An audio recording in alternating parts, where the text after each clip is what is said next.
Are you able to see the other parent as others see them? Is it possible, just possible, that you're both better people apart than you were together?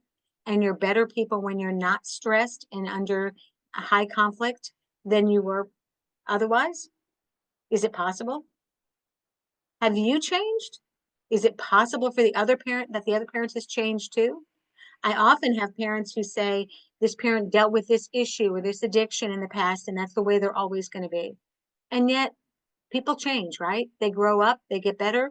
Sometimes they don't, but many times they do. So ask those questions. Are you seeing the other parent as others see them? Are you less toxic? Is your relationship less toxic? Is it possible that the other parent is less toxic as well? Again, not trying to look at pie in the sky, but seeing them realistically as others see them with the possibility that they may have changed. And who knows, maybe that change and you being able to see them differently may encourage them to change more. Refocus your vision on the child, doing what's best for that child. That's number two. Keeping the focus of all interactions on the child. You're not in a relationship with them anymore. You're not dating them. You're not married to them. You're not living with them. And so stay focused on your child and keep that in focus. The third point is honestly decide if it's best for your child, whether you co-parent or parallel parent. And this is an important decision to make. And it may be that ebbs and flows. So with co-parenting, you have to set some great ground rules. Most people assume that co-parenting happens and that parties are getting along really, really well, and that that's the best thing to do is to try to co-parent, force them into that situation. One parent may not be able to do that yet. They may not be able to co-parent and they need to parallel parent. One parent may not have the opportunity at the time because they're going through another difficult time where they need some distance. And so it's really, really important to find out what's best for your child. Is it better for your child if you force the issue of co-parenting, or is it better to parallel parent? Is it better for your child, and are you putting the best foot forward, parallel parenting or co-parenting? That's what you need to look at when you're turning that. It's not about you and whether you get along with the other parent. It's about how it affects your child. So how will you communicate? Let's talk about communication co-parenting.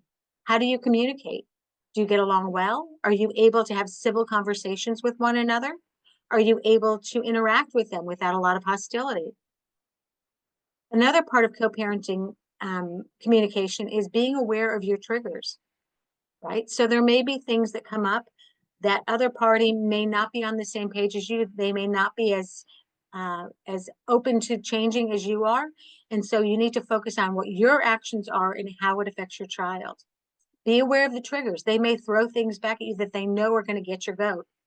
Just be aware of them and figure out how to deal with those without reacting negatively in front of your child. Perhaps you have a key word or phrase that you use, like, give me 5 to think about that, or just give me just a moment, or I'll have to let you know about that later.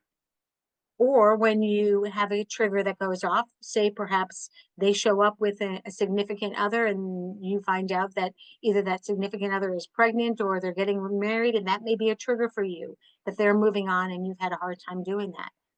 Figure out what you need to do. So have a set way that you deal with those things. Count to 5, take a deep breath. Is that co-parenting going to work at that time? If not, perhaps parallel parenting needs to be the option that you have, where you do what you're doing. You're not trying to coordinate with the other parent, but you're doing your parenting on your time, the way you do it, and they are doing their parenting on their time, the way they do it.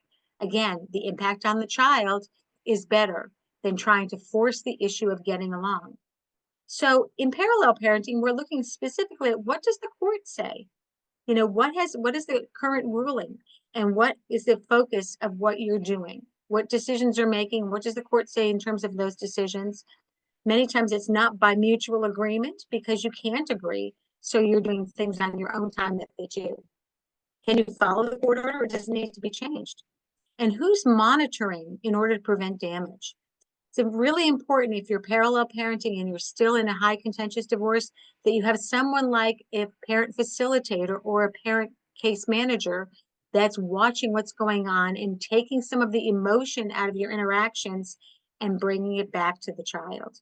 So that case manager can be invaluable in setting the tone and communicating with everyone involved and making sure that the child is guarded from some of those interactions that might be negative between the parents.